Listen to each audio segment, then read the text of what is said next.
Something tells me this is no mere adventure story.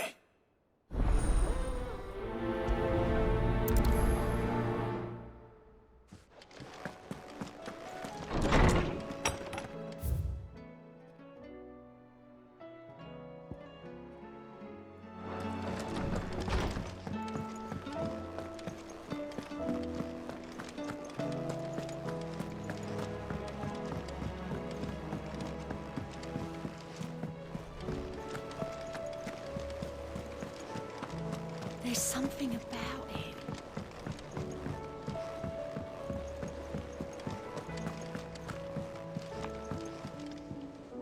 Vivian, I read your note, and I'd be happy to help you find the book you're looking for. Thank you, Clive. But tracking it down will not be easy. Are you sure? Please. You have always granted me your wisdom and insight whenever I asked. It's only right that I return the favor. Or at least attempt to. You are too kind. Alas, what I ask of you is rather more trying than delivering the odd lecture. I spoke with Hippocrates to see if he had any inkling as to where another copy might be found, but... But perhaps it is best that you hear the details from him. If you say so. Forgive me, Clive, for asking this of you. But this book, it set me on the path to becoming who I am today. Its importance cannot be overstated.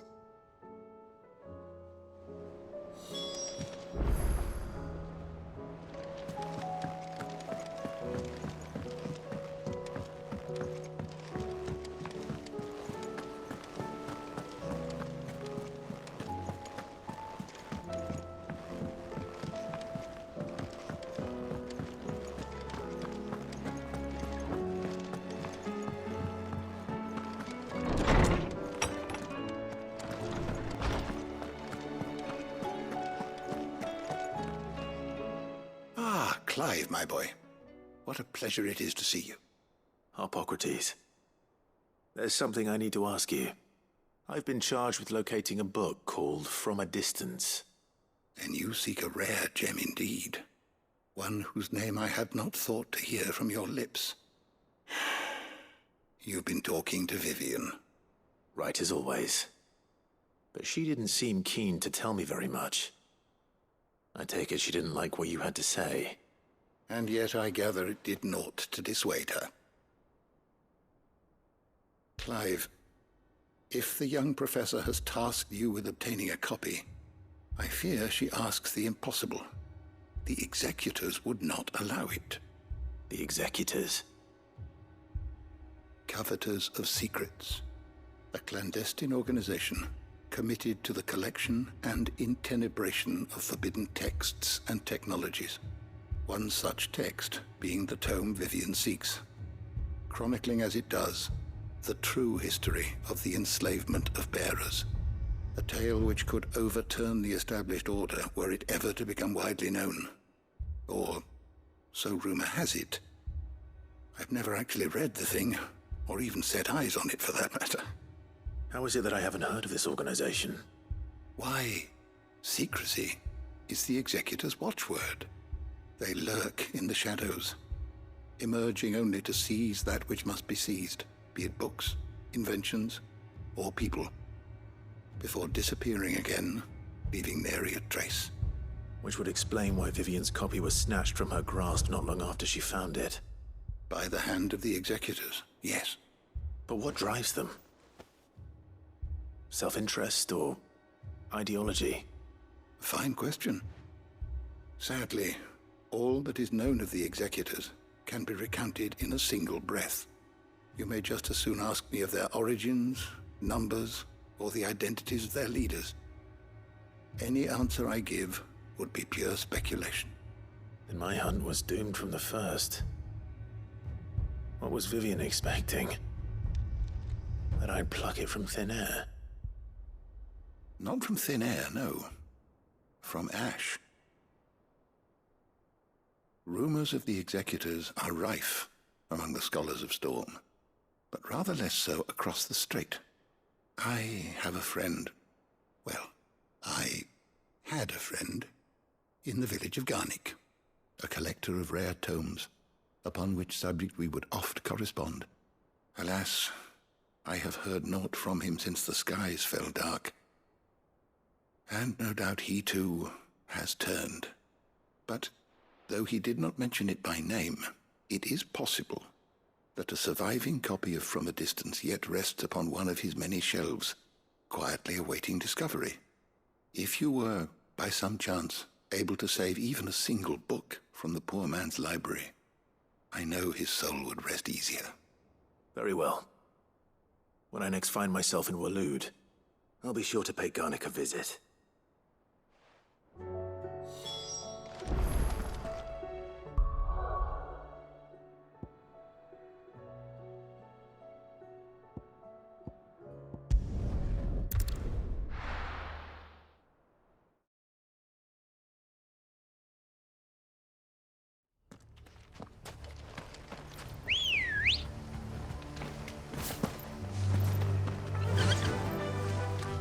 Faster!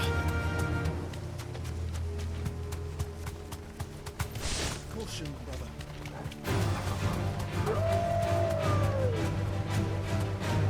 Straight home now.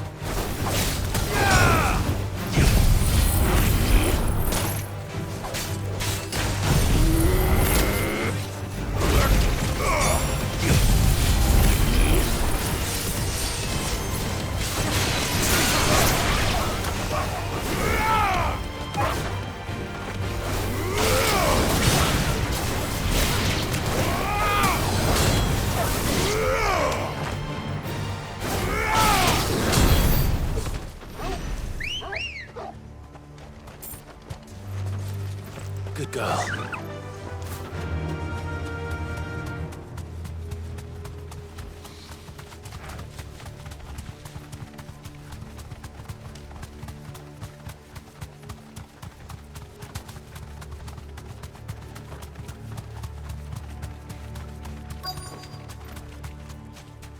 The entire village looks abandoned.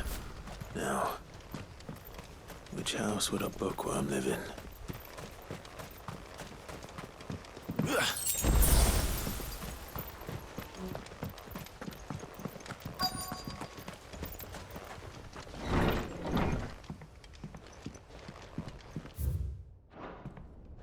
This is a Royal Army logbook.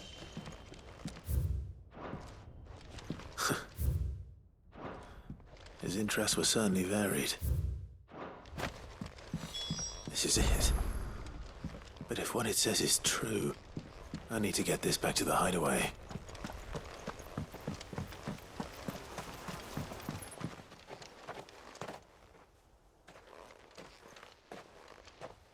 Leaving so soon, stranger? We've been watching you. From a distance, so to speak. Subtle. I know who you are. Then we need not waste time on introductions. Hand me the book. Leave it in our care and return to your life. Your care? Do you mean to burn it or bury it? That is not my decision to make.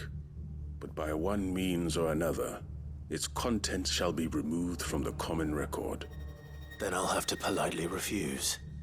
I won't let you erase our history. Then we find ourselves at an impasse. Very well. The book can just as easily be pried from your dead hand.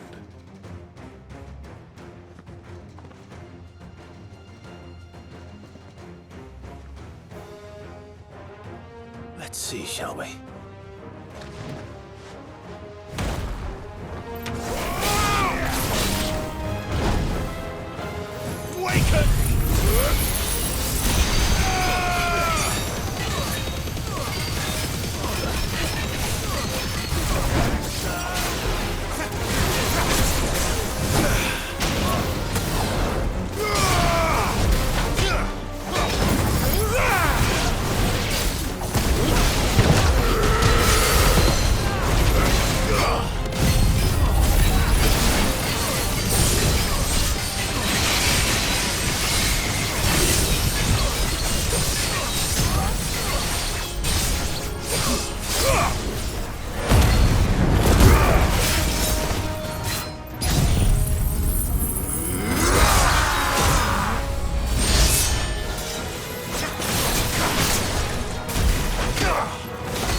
Impressive.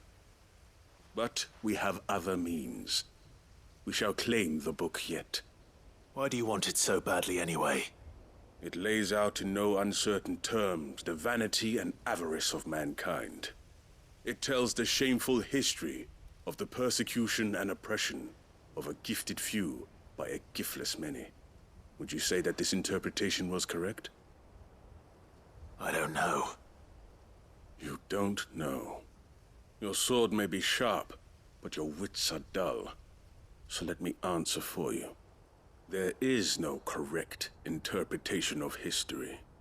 That a series of events took place may be proved beyond a doubt. But there can be no single, immutable explanation as to why they came to pass. It is a question of numbers and of belief. If enough people believe that a set of events occurred for a reason, that belief becomes the truth. So you're trying to control the truth? We are trying to protect people from themselves, from knowledge that would bring them naught but pain. That is all. You may keep the book, for now. The world is small. We shall meet again. Until then. Wait! Damn it. Let's get this back to Vivian. Perhaps she can explain what that was all about.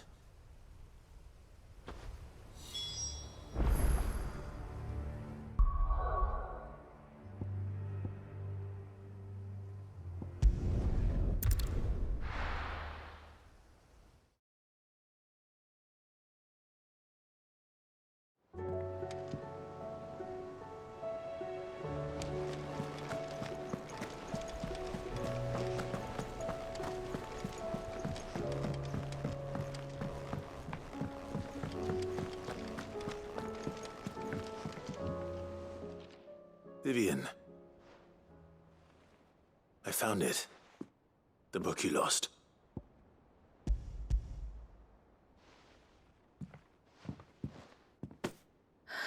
You found it. Thank you, Clive. Even though I asked this of you, I was not entirely sure it would be possible. I feared the executors had seized every copy. I met with one of these executors, and I convinced him to let me keep it. He told me something. That the truth is just a matter of collective belief. And that if enough people believe a lie, that lie becomes the truth. It does. But it also means that the truth is not immutable. That it can be changed. Provided that those who wish to change it can convince enough people that their perspective is the correct one. As the sad history of the bearers proves. You said that the book inspired you to become a scholar. It did. Or its author, rather. She was a heretic, you see. A firebrand and a dissenter. A gallows stood ready for her in every corner of the realm. And by shunning society, or perhaps being shunned by it, she stumbled upon a truth so potent that an entire realm trembled at the prospect of its utterance. I, too, have always felt somehow set apart from the world of men. A stranger to my own species. She taught me that my solitude was not a curse, but a gift. And that, though my journey to the truth might be a lonely one, what I found at my destination would be more than worth the cost. Do you still feel that way? That you're not one of us? Honestly, I'm not entirely sure anymore. Since coming to the Hideaway, I find my thinking somewhat clouded. Perhaps the result of studying mankind from a rather closer perspective than I had intended. But the more I study, the more I find value in this perspective. In looking not from the outside, but from within. So if you'll permit me, I'd like to continue my work here. Remember, Clive, When enough people believe, belief begets truth. Give the men and women of this benighted world the gift of truth. Make them believe in you, as I do. I'll try, Vivian. I'll try.